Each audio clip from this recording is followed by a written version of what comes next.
सहनाववतु सहनौ भुनक्तु सह वीर्यं करवावहै तेजस्विनावधीतमस्तु मा विद्विषावहै।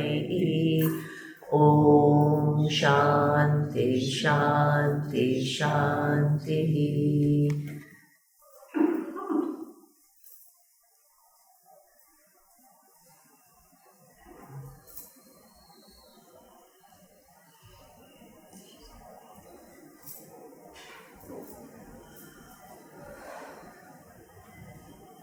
Okay, so what we saw is Nachiketa asks for 3 boons. The first one is for his father, the very person who was quite insensitive to him. He's the most concerned about that person, and that is what we call changing the game.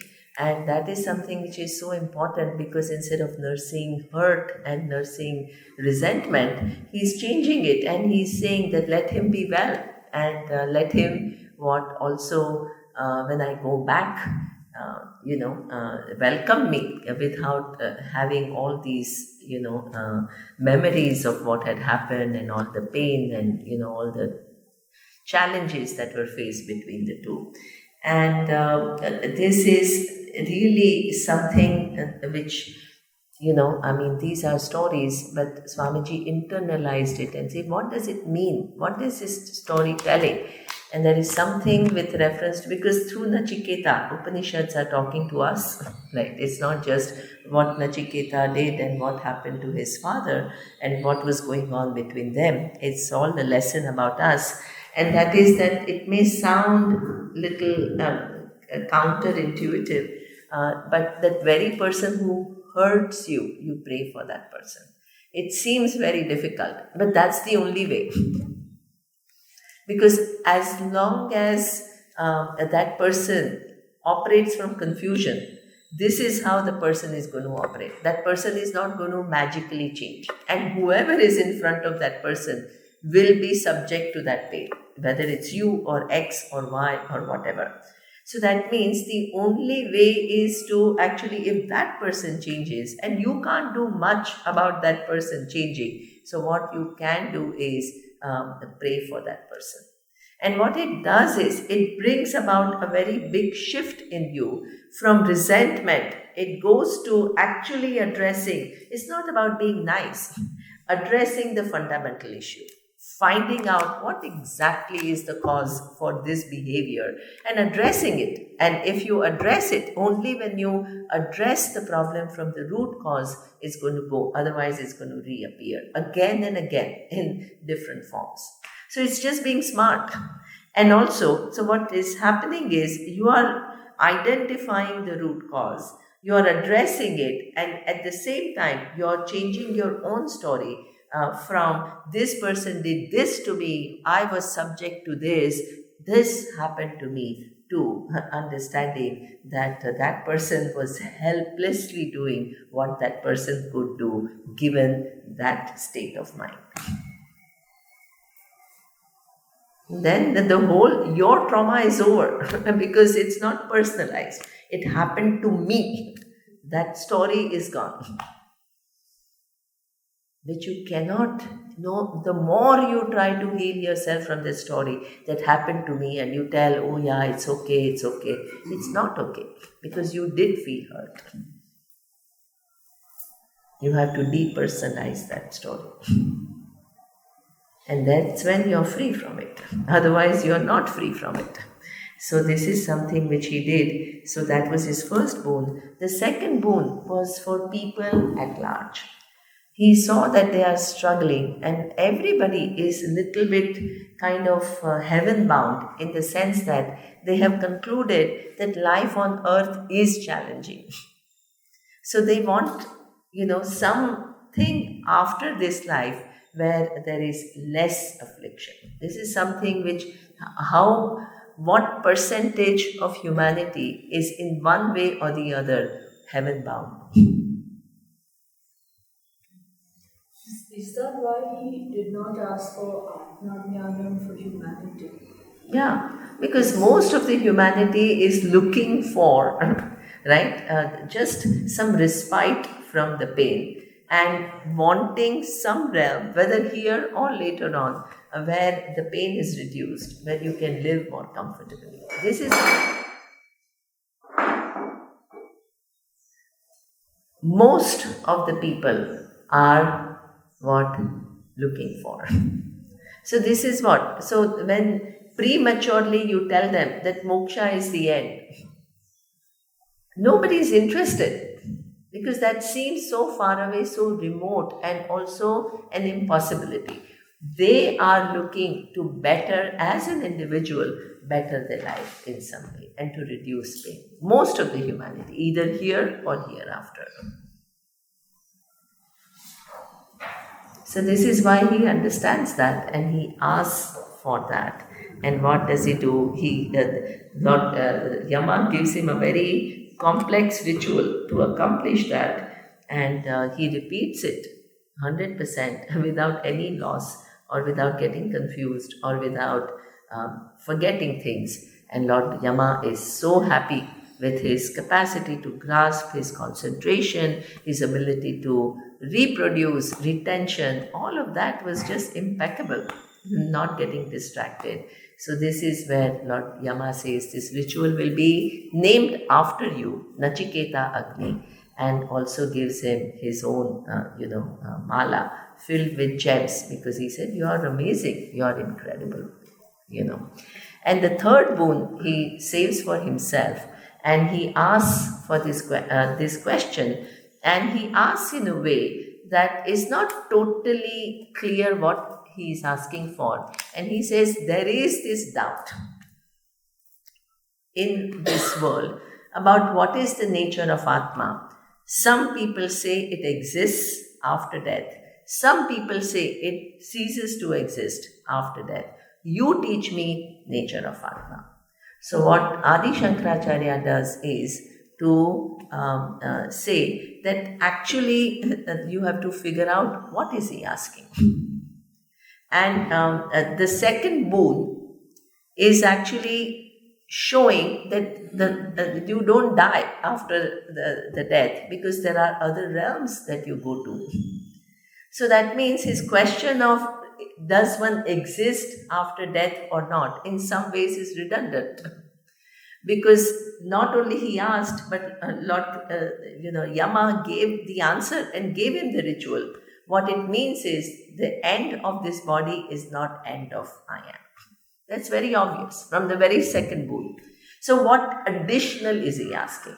That is the question Bhashyakara raises. And then he says, he's asking what is the real question that yes, Vedas do talk about, you going to different realms and enjoying life for a certain length of time, depending upon the causes that you have created. But is there anything beyond that, or that is the nature of Atma? Going from one body to the other and experiencing the result of one's action and just keep going, moving from one realm to the other. So that is his real question, right? And now we will see Lord Yama's answer. Lord Yama doesn't make it too easy for him. We will see what Lord Yama does. Devai ratrapi vichikitsam pura nahi subneyam anuhu esha dharmaha anyam varam nachiketaha vrunishva mama upparotsi ma srujainam.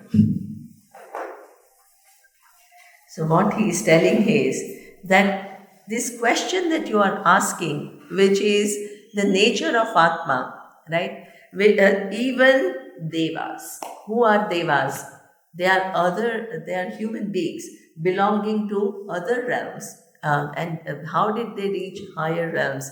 Through doing lot of good actions, right? You need lot of punya, first of all, to get different realms. But within those realms, to get a position of a deva is even tougher, right? So he says even those people are not totally clear about the nature of Atma. The exalted people are also not clear about nature of Atma. So this is too difficult. So give it up. Give up this question and may you choose something else instead. So this is what he offers, and what he says is, now please don't press me. Don't, sometimes what is interesting is a child wants something and you try to tell the child, no, this is not really good for you. The child wants chocolate, and if Millie is the mother, forget it. So what the child, no matter how much the child cries, what will happen? She's not going to budge, right? So this is, so now Yama is afraid that like a child who's very stubborn, he will say, no, but I want it and I want it.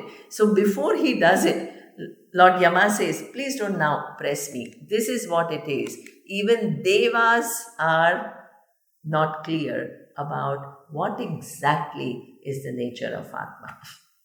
So you please don't ask me, and you choose something else. Now, that something else, right? So Lord Yama is so smart because he doesn't let Nachiketa think about what could be something else. He himself starts offering all the goodies. And he himself starts saying, all this I can offer, right? Give up this question. I can offer all of this. So look what all he offers. His offer.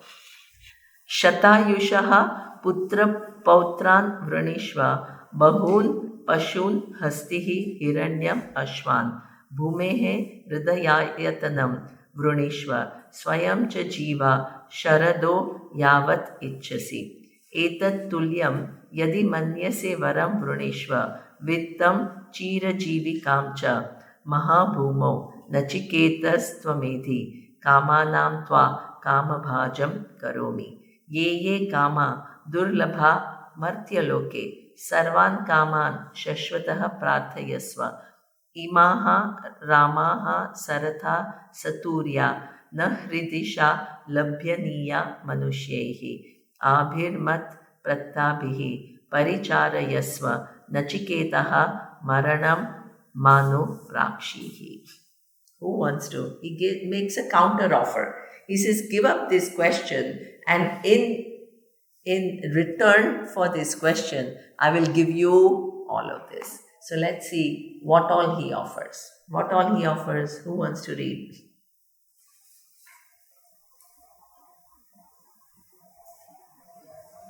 Yeah, Julie. Choose sons and grandsons who shall live a century.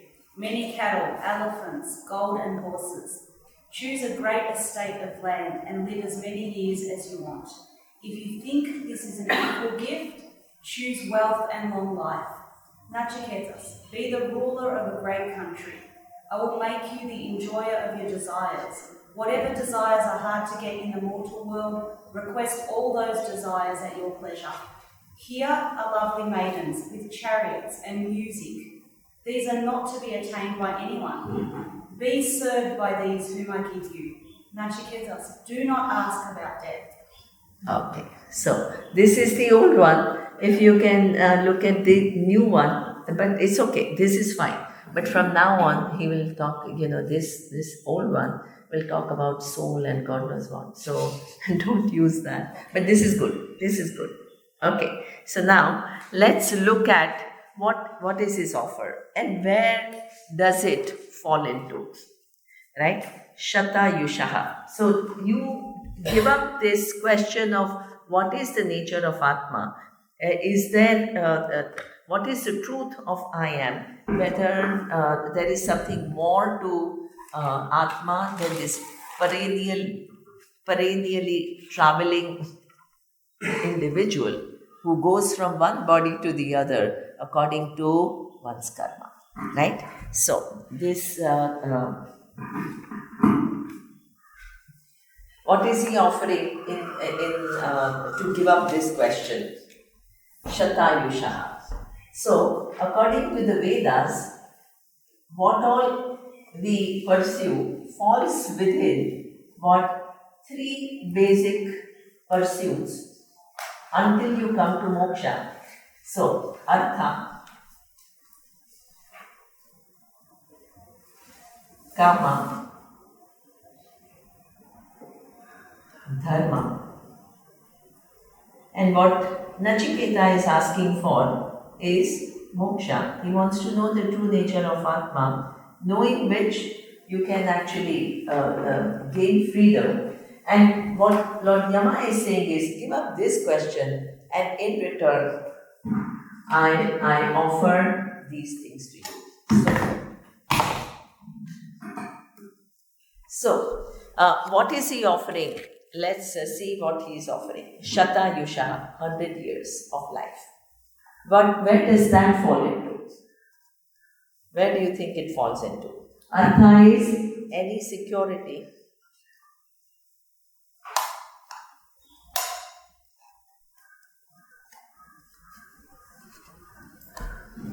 Artha is any form of security. Kama is pleasures.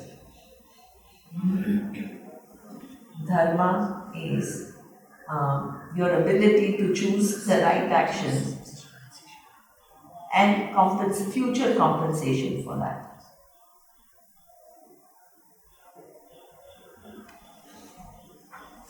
Okay, so 100 years. You have to bring it here. 100 years. What does it? Where does it fall? Where do you think it falls? Both. Artha and Kama. Artha, 100 years. Why Kama? Billy, can you tell me why you think it's Kama? Because it's a desire to also keep enjoying life. Okay. So, kind of the 100 years you want, it gives you a sense of security that I'm not going to disappear from this earth tomorrow. So, there is a certain security. But also, you don't want to live with a deteriorating body, with deteriorating everything. So, implicit in this 100 years, what is implicit is for 100 years, I want to enjoy this world, right? So, implicitly, what you are also asking for is through long life, you are able to enjoy the pleasures. So, it's kind of mixture of both. Okay, in some ways, everything is kind of combination of both, right? We are very categorical about it. This belongs to Artha, this belongs to Kama, but in reality, it's all mixed, right? So, Putra, Pautra, Bhroneshwar, children and grandchildren. Where do they fall? Both, right? They are children and grandchildren. They are source of security. They will look after me. They will, I will get love.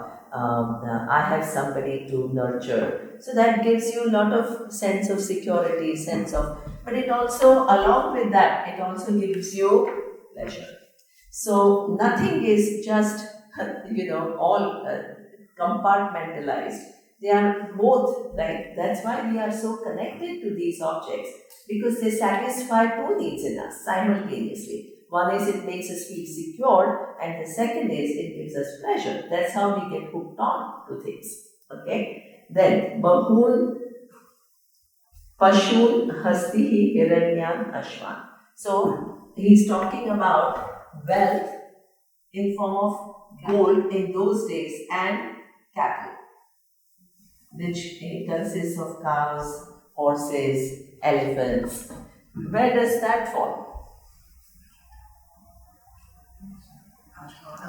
Mainly Artha and Kama. Why Kama? Sorry? Gold also can be. It's wealth. No, but why it is a source of pleasure? Because I enjoy it. Just to wear a necklace on gold? kids a little bit more. Because if you have money, if you have wealth, you can buy things which will be objects of pleasure. This is the connection. So not only money makes me feel secure that okay, I don't have to struggle, but that money also has purchasing power which allows you to buy things that you enjoy. So that's how it is both, like artha and kama. It satisfies two needs for me, right? So now, Same here, for cattle? cattle. Yeah. So what do you think? I think it's both. Because when we did the cow puja, I was really enjoying the cows. So it's also a form of enjoyment, I think. And they give security because they provide in milk, in ghee. Exactly. Cattle is also currency. Yeah, in those days it is also like, your wealth. They didn't have money as such, it was not yet invented. So your assets are your wealth, right? So, you're right. So, gold and cattle, bhumehe mahat ayatana. So now, here, it is what you will rule over the earth. What kind of what is it? Is it security? It is pleasure? What is it? You get to rule the earth. It's also dharma because it gives you the platform to exercise this ability to do what's right. Okay. But there is in between this security and pleasure, there is one more thing, which is a huge thing, which is power. Right now he's giving him not just wealth and not only pleasure, but he gives him power.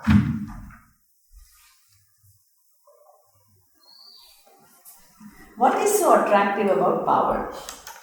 Why so many people, are chasing power? You want to join a company, you want to be a CEO. You join politics, you want to be a minister, right? And wherever, even at home, you want to be the one who tells everyone what to do. You want to be in charge. You are not small then. When you are not small, Yeah. then you have power, you think you are more than. Okay. It's a good way to kind of feel that you can somehow control things and things happen according to your wishes. That gives a huge kick. Right? So I know some people who are wealthy, and especially if you live in a country like India where you have so many people working for you, it gives an illusion as though everything is phone call away. So what it means is, suppose you want to buy something very fancy, you just call your assistant and your assistant will arrange everything. You want to travel, they will book your tickets. You want hotel bookings, they will do that for you. So what it means is, anything that you want, all you have to do is what? Call. That's easy, that's convenient, right? I mean, you don't have to work hard, you don't have to go through and surf the internet and go through the trouble of choosing all the hotels, and everything is all done for you, right? Now, also, whatever goals you have, CEO decides we need to grow 10%. All the pressure of this 10% growth is what? Kind of handed down. All the marketing manager and the finance manager, they are working day and night to make it happen. So what it means is, you command and everybody follows. That is a huge kick. People love it, right? Why? What is so attractive about it? You become mini Ishvara. Things happen according to your wishes. Ishvara gives you, there is a teaser. Ishvara is too clever, gives you a teaser. I give you that little glimpse of what it is like to have the power, and you decide and things happen. So this is something that we are hooked on to, right? So what he's telling him is that you will get to rule the huge, Then look at this. If you have all of this, you have cattle, you have power, you are surrounded by all the pleasure. But suppose you feel that this 100 years is too short. That's too short a deal, right? So this is why now there is so much research going on. Humanity is so committed to, they cannot accept that they will be on this earth only for a short time. So much money is put into research which will increase the longevity. So there are already, as that Sunil was saying, already so much research is going on, and the technology is pretty much imminent, right, which will make it possible for us to live for 250 years. But what Minnie was saying yesterday is there is some conspiracy behind it, because it's not just a biological person. You will need artificial intelligence help. You will need those chips to do things which your body cannot do. So it's almost what she was saying. It's always fun to talk to everyone. It's fun to know what they are thinking, and maybe it's a possibility. I'm not denying. So what they say is they are creating there is this so-called group of people who are creating human 2.0. And what is this human 2.0? Is not just biological human being, but with the help of artificial intelligence, technology, medical breakthroughs, that person and the information technology, there is a hybrid.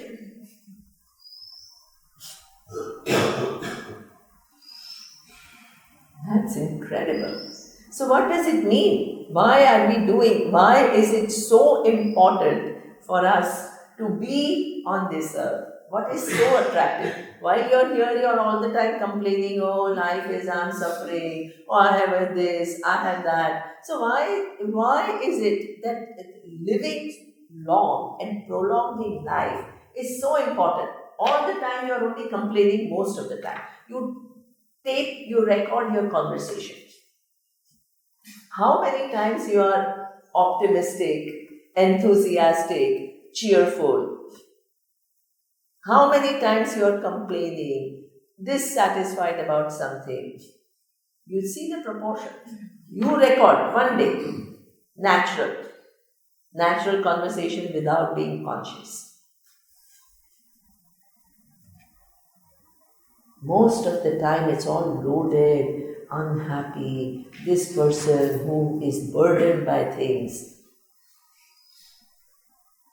And still you want to live. And not only this, you may think, oh thank God, now this drama is ending. You want to prolong this drama. Not for 1 or 2 days, 150 more years. Can I add one thing?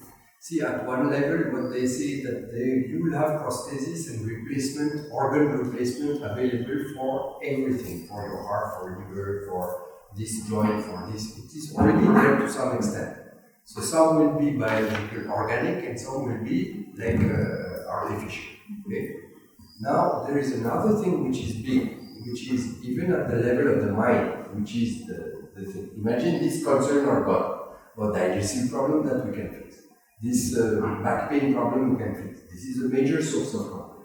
Now at another level, at the level of the mind also, they will be able to monitor, they are already able to monitor the state of your emotions. And then you can imagine some algorithm which will say, okay, now it seems that you're a little bit low, so let me release, because I have some implant, okay?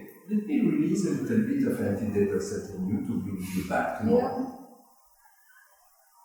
This is like, it's there, available. It's already available for treating diabetes, for example. There are insulin pumps. There are plants also which are to release in a long time some pain and sensing what is happening in the body. So why not? Then they are going in that direction. So then you see how attractive it is.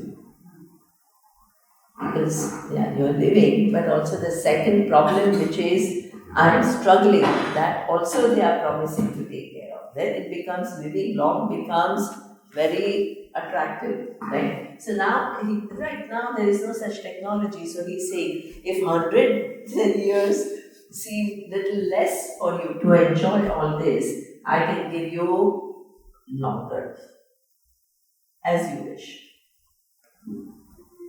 Right? So now look at this.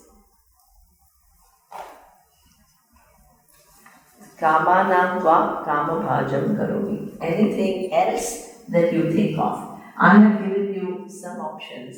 But if you are a child, every human mind has their own imagination. This may or may not be attractive to you, but something else may capture your attention. So if you have something that I have omitted, then you can also ask for that. I'll just give you any thing which makes you happy.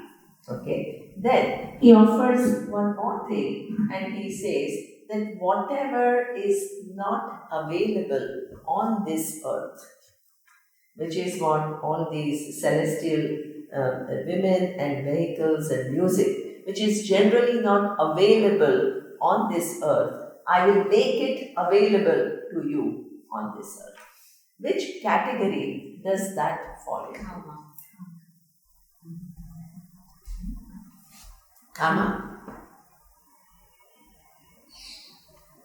Heaven. Does it belong to Kama? Or where does heaven? These are other realms. Where do they belong?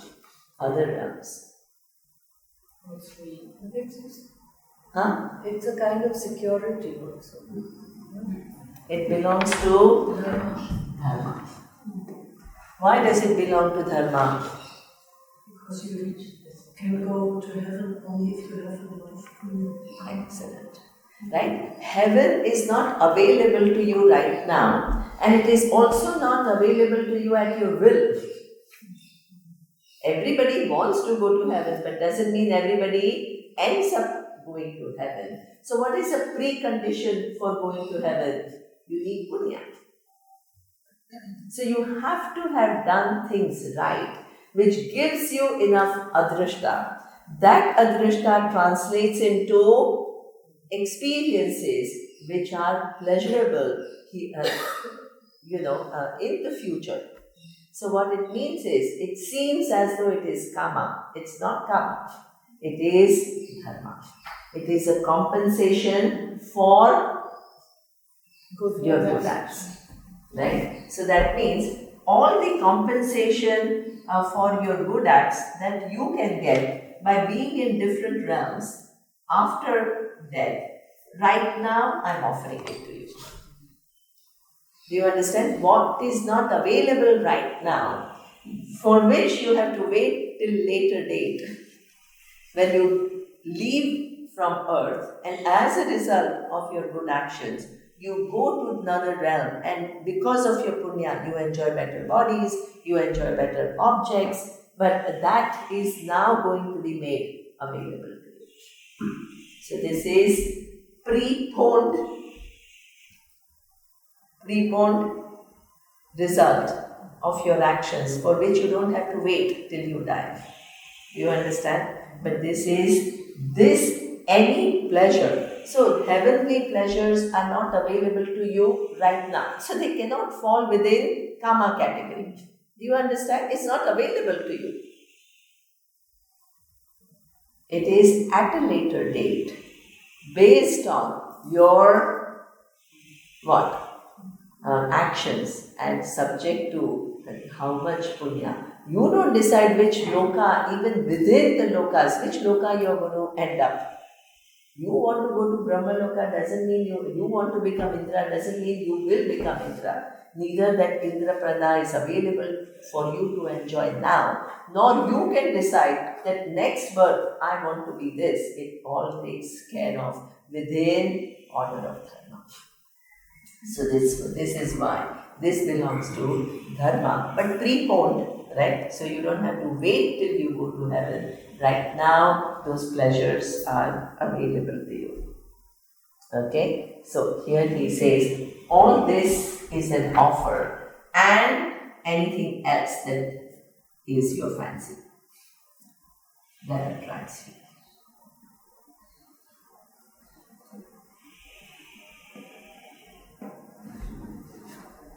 Who will take this offer? Give up this question about what is the nature of Atma. Anyway, it's too difficult. Even devas do not know. People who have hired them, they don't know. But in return for giving up this question, I'm giving you all this. And this is my offer. How many of you will take this offer? I would take this. You will take this? Yes, sure. Yeah, sure, But exactly. But he was too smart, I think. He was too smart. Yeah. Exactly. But I'm so happy that you are honest and you said, yeah, this seems like really attractive, right? Who wouldn't go for it?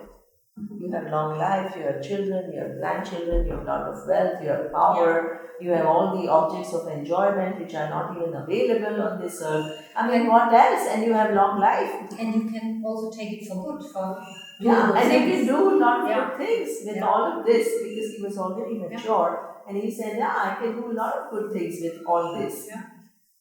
Great. Good. I'm so happy. Renata at least is honest.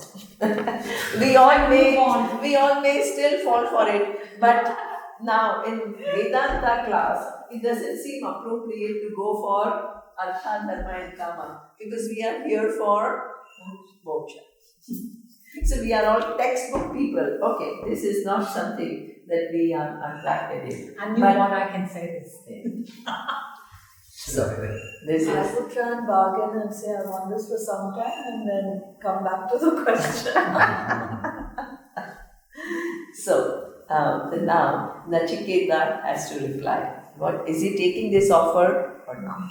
And why? Right? So sometimes you are a child and you want a toy. Now somebody is offering you something really much more valuable, but you just want a toy because other thing which is very valuable, you don't think it is very valuable. So this is a childlike stubbornness that I want this, and even if you offer something more, I'm not interested right now. It doesn't capture my fancy, so I'm not interested. But Nachiketa is not like that. He refuses this offer, but not only just refuses this offer, but he tells why. Why is he refusing this offer? Right?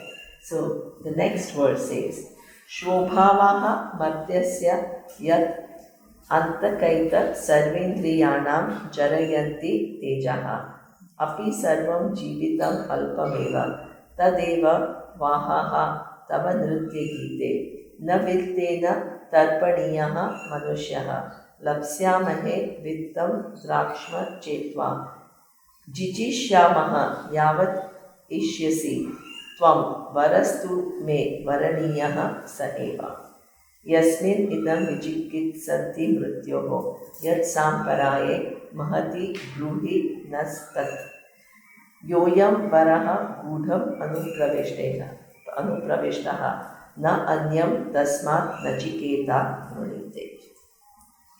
Who wants to read the next? His answer.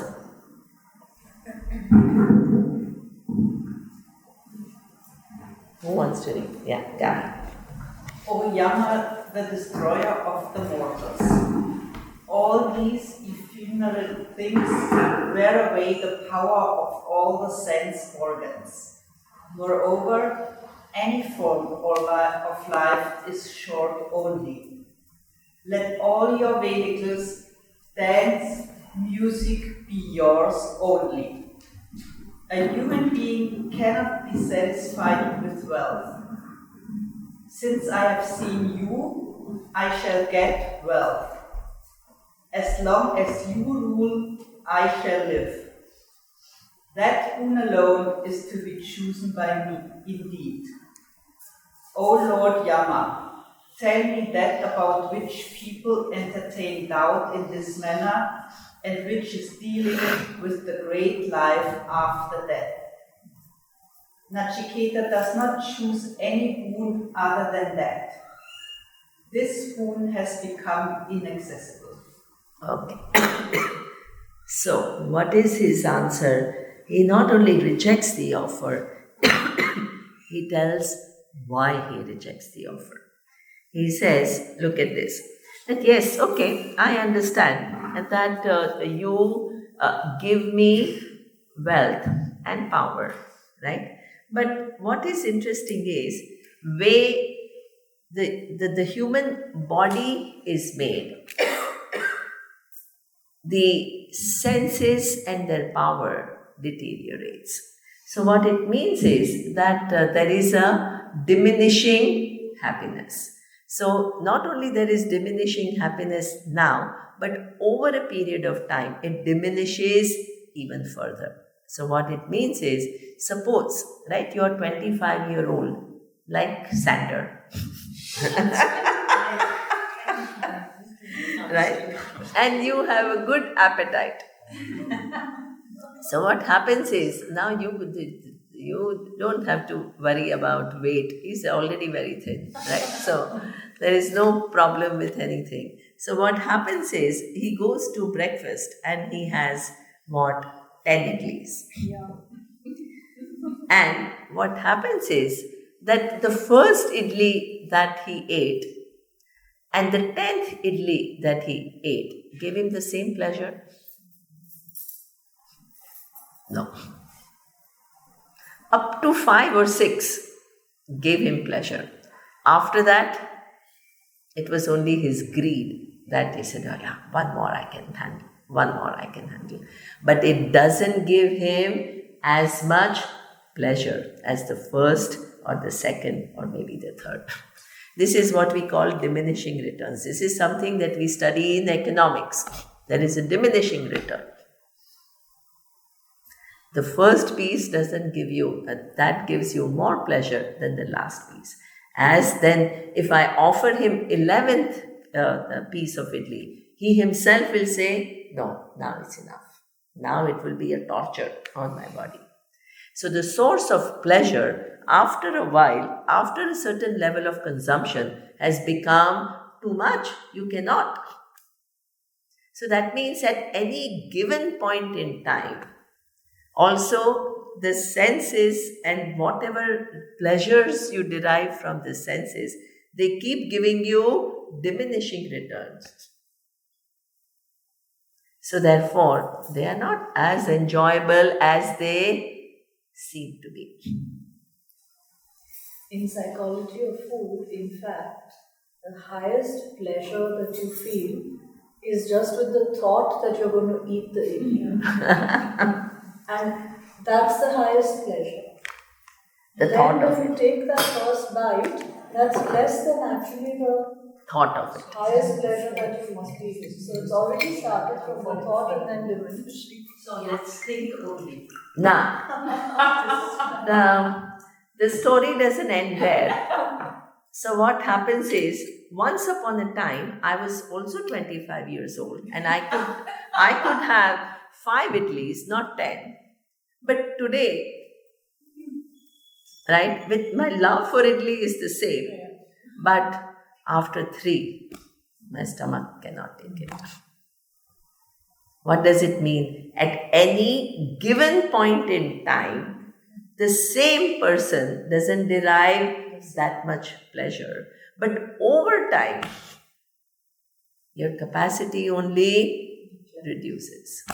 So, I belong to a generation, right? We were young in Bombay. And, in those days, we used to have, nowadays I don't see it at all. Nowhere in Bombay I hardly ever see it. So there were all these discotheques, right? There you have rooms, fancy rooms with all the lights and people, all the young people would go and dance and, all of that. Now I don't see it much. But now, the same friends who every night would like to go out, they all sleep at 10 o'clock. They say, I'm tired.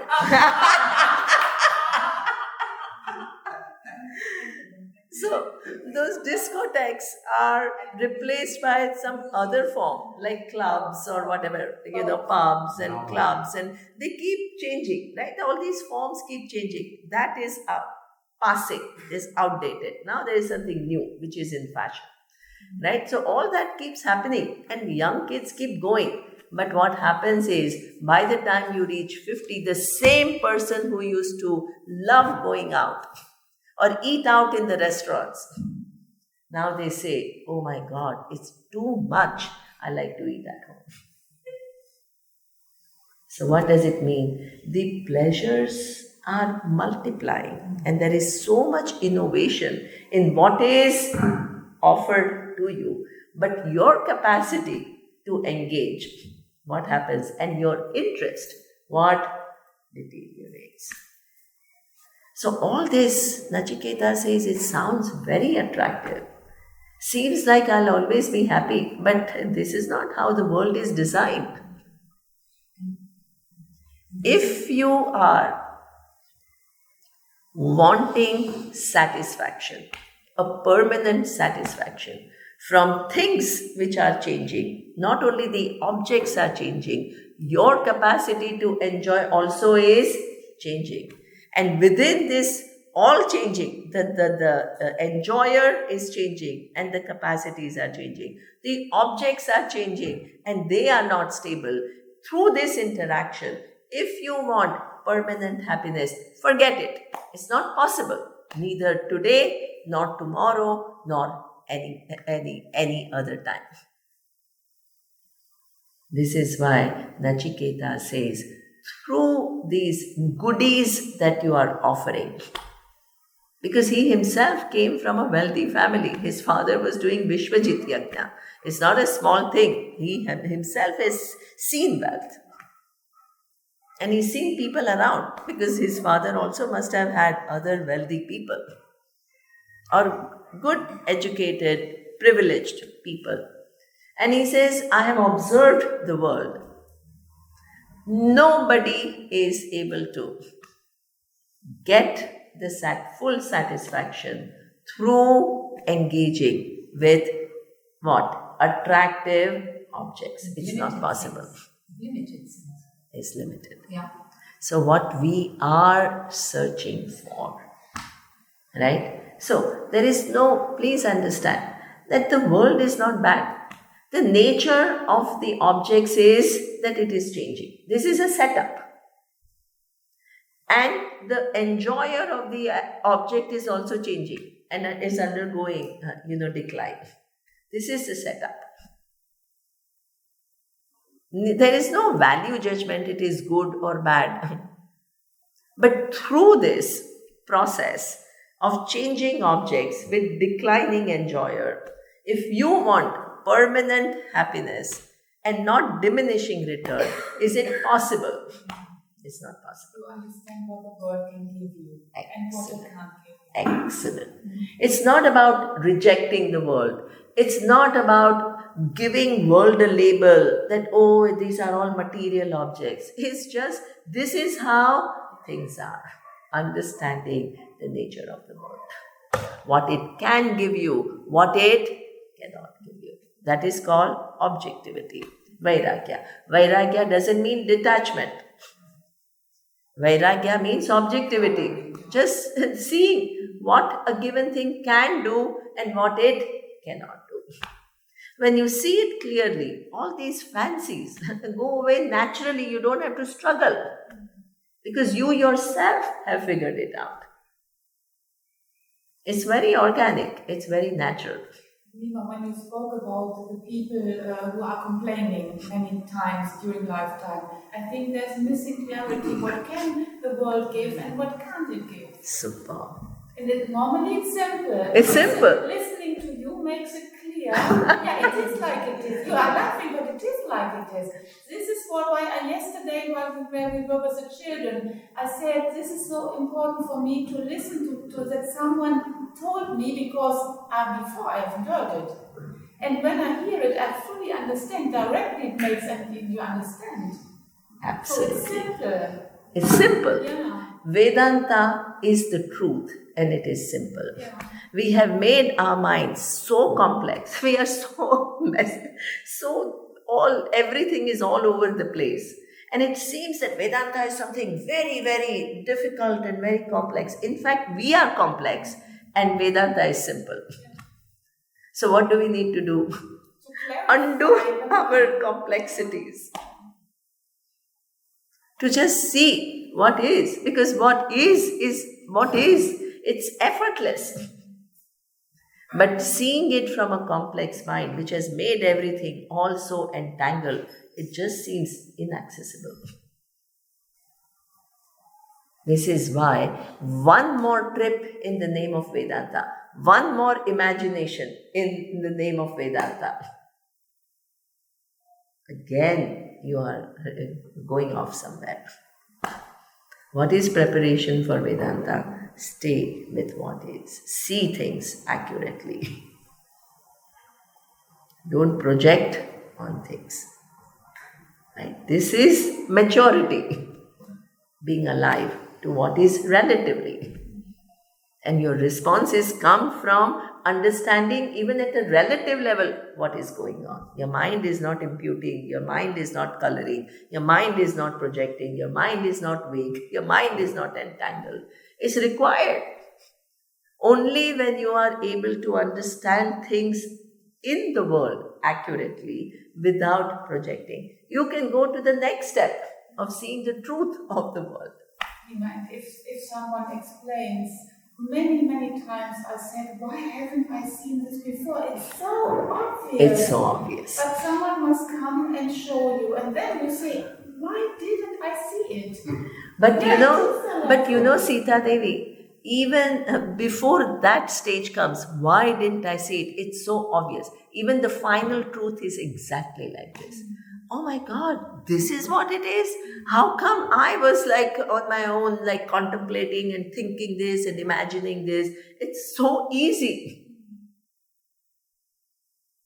But till your mind totally gets it, A lot of work. it's all still in that chakra. But when you get it, it's just so easy. It's so simple because this is how things are. And your mind is capturing what is accurately. Simple. There is no entanglement. There is no forced anything.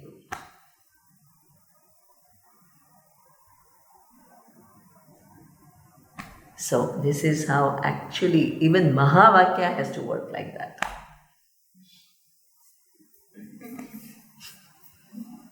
So easy, so simple, just revealing your truth with no frills.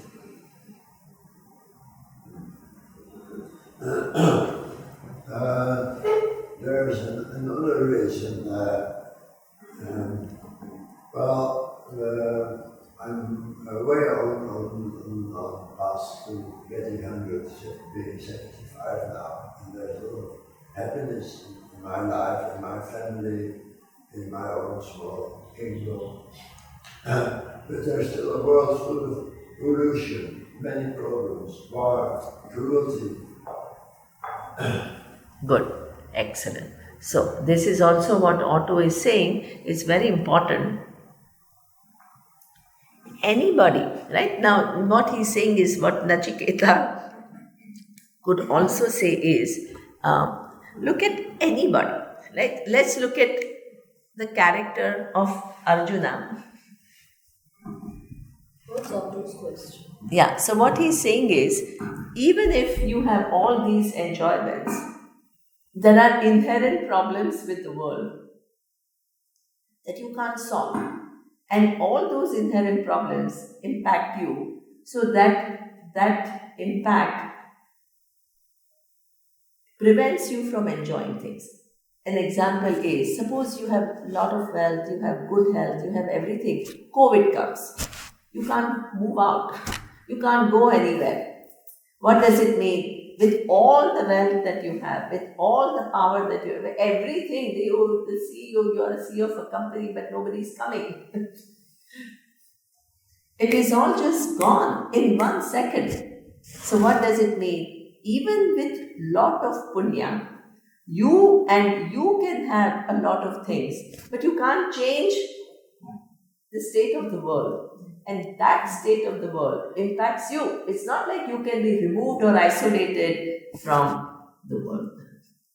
So that means through being an individual, if you're searching for goodies and you're trying to maximize your thing, that is an impossibility.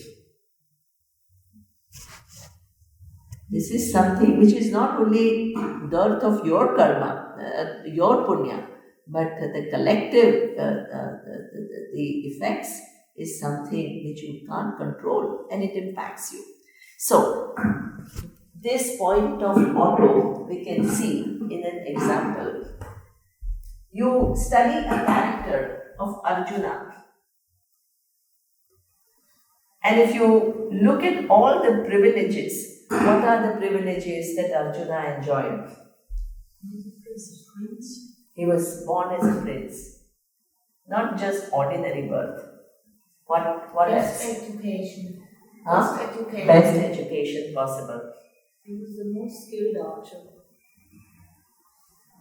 Highly skilled. The best. Honest. He's honest. He is dharmic. Right, he's really most of the time dharmic, honest. Right, is a good human being. He was a good dancer and music. Yeah, good. He was versatile. He was not just cognitive. And he was a good dancer, musician, all of that. So he was very versatile. He's courageous. He is highly courageous. Searching for the truth. Yeah, which led him to search for the truth. But let's see, why he has all this. Why is he still searching for the truth? Why is he not just enjoying it? It's not enough. It's not enough. Why is it not enough? What are all the struggles that he has to face in his life? This outstanding human being cannot totally enjoy life. What are the things which are going against him being able to really make the best? He is everything. He is skilled, he has dharma, he is prince, he is a leader, he is courageous, he is dharmic, he has everything. But he has problems with the Yodhanai's family. Do you understand? Now he cannot control Duryodhana, but Duryodhana's actions impact him. So what does it mean? What is this? This is how everybody's life is. You focus on your punya and you get the best possible, but you can't extricate yourself from the world and what others do in this world and its impact on you. Right? So what does it mean? Now he has this one little person who happens to be his cousin, Duryodhana. And Duryodhana is all driven only by his greed, by his the want to be the king no matter what. Now all the plans and all the tricks, they are not ordinary, they are very vicious. And he has to, and it impacts him. The game of dice, that Lakshagraha, that Black Palace was burnt. All this impacts him. He cannot isolate himself from what somebody else does. So on one hand, if you see from his own standpoint and his accomplishments, his life is extraordinary. But if you see it from the standpoint of his interaction with others and what happens to him, what happens to him is he has to, go to the forest for 12 years. He loses his kingdom completely. His wife is subject to humiliation. Do you understand this? This is everybody's life. And this is what Otto is saying. Even if you are privileged and you have everything, you cannot isolate. And at any given point in time, the world and its people, even though you're responsible, doesn't mean they are going to be responsible. And their actions constantly impact you. So this way, through only concentrating on yourself and all the goodies, no human being can be totally satisfied. So this is what Nachiketa is saying. It's an impossibility. That's why this offer is not attractive. It sounds very attractive, but it's not. If you are a discerning human being, it's not that attractive. Right? Now, what is the twist? This is the intelligence. Nachiketa is not a simpleton. Look, he's so clever. So what he's now saying is, I see very clearly the limitation of everything that you're offering. So now what? Look at this. Now what is very important? Now he says,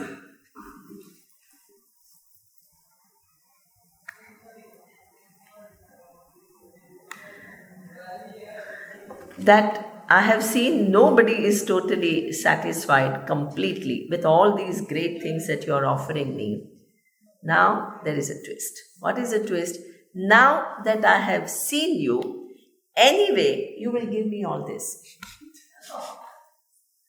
You will give me as a blessing, and you will give me a long life. That you will anyway bless me with. That I will get anyway. But if you are asking me to only settle for this and give up my question, that I'm not going to do. So what is he doing? What is he doing? He's a real winner. Why is he a real winner? He's not totally rejecting it. He's not saying, oh, I don't want with them at all. I don't want any pleasures at all.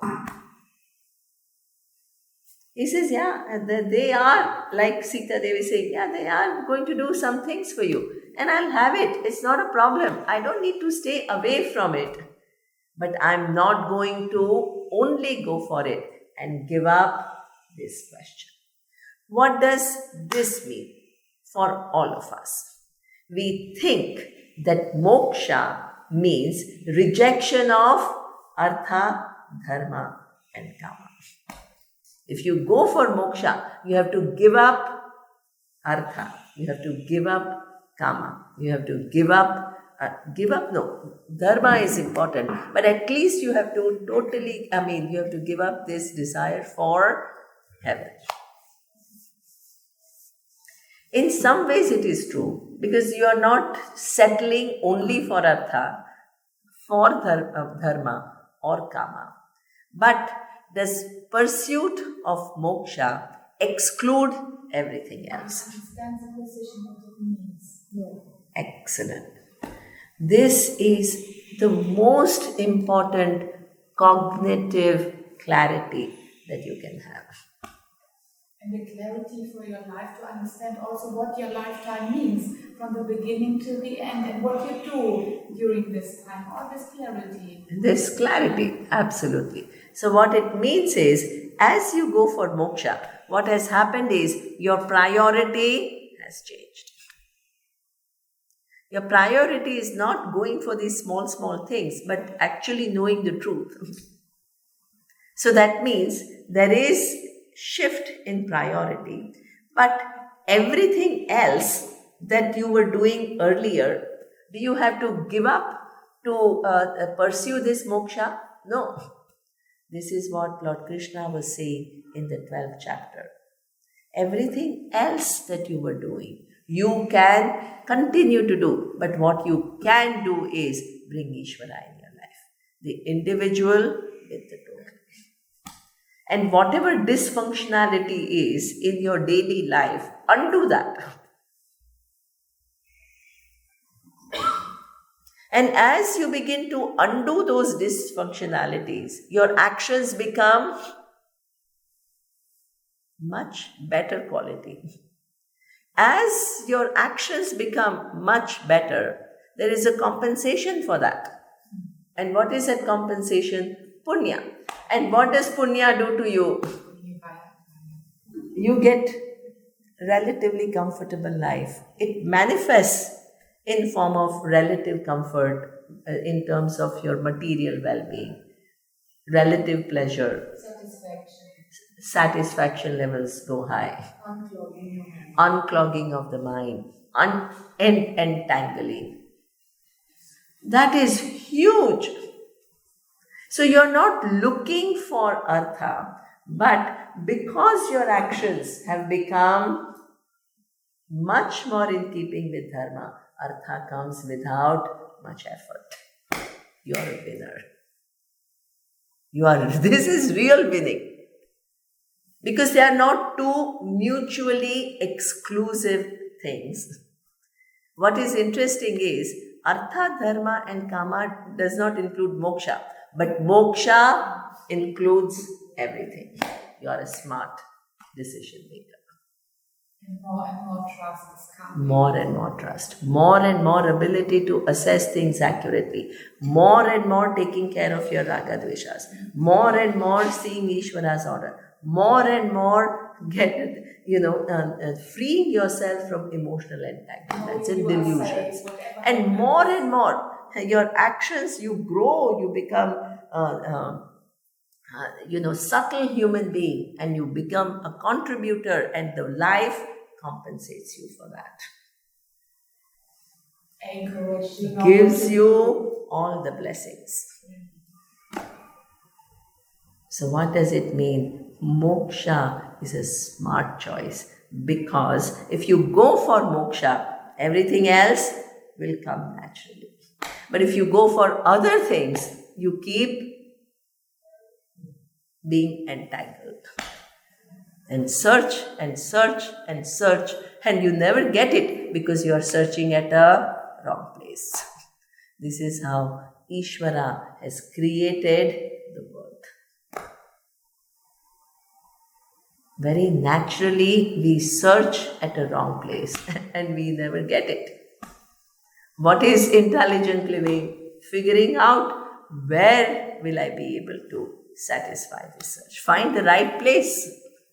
And as you go and as your life becomes in order, everything else comes naturally and organically. Find the right person. Sorry? Find the right person who explains it to you. Find the right person. That also is an outcome of grace. And your effort. Because the right person comes. But if the right person is not meeting your image of, you think that, it has to be this kind of with huge tika and some long beard, and it has to look like little unusual and all. What will happen? The right person comes but doesn't match your image. And what will happen? Opportunity lost. Ishvara is too clever. Not made it that easy. First, you need to recognize what you are looking for and what can give you what you are looking for. Then you need to figure out who can give you. And within that, there are options. And you have to figure out with your discriminative capacity who can give you. And you have to go. Never so apparent.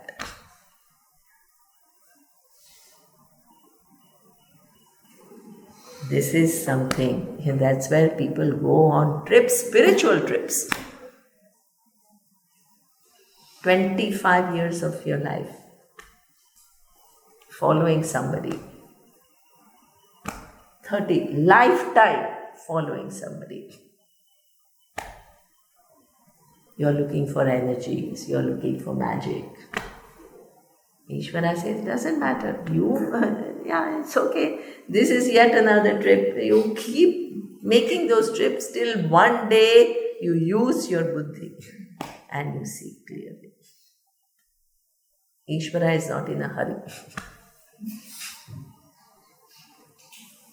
keeps giving you one more chance and one more chance and one more chance. It's never too late. So what he says is that I'm not going to, I will take all of this. This you will give me anyway. Right? But if you are, asking me to settle only for this and give up my original question, that definitely I'm not going to do. And now he says, so now I want to know it even more. And then he says, look at his self-confidence.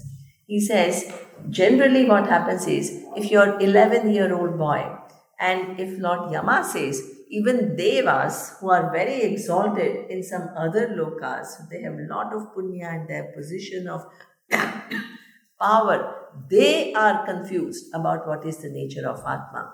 What happens to you? You feel, oh, if they cannot know it, how will I know it? What Nachiketa says is, oh, wonderful. So I have asked for something which even they are confused about. I want to know it even more. His level of confidence in himself. He doesn't get intimidated that, oh, if devas don't know, poor me, how will I know? He has a good self-esteem. He has good self-esteem. Yeah. What does it mean? I want to, now I'm even more curious. If you're trying to discourage me and offer me things which I see very clearly that they cannot satisfy me, that means I've asked for something really important and you're trying to avoid giving me this answer. I want to know it even more.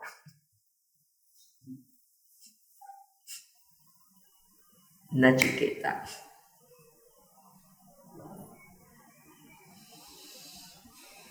Brilliant boy, 11 years old. So, now what happens next is something that we will see in the next class. Om Purnamadav Purnamidam Purnat Purnamudachyate Purnasya Purnamadaya Purnameva Vashishyate. Om Shanti Shanti Shanti. Om Shri Guru Pyo Namaha. Hari Om.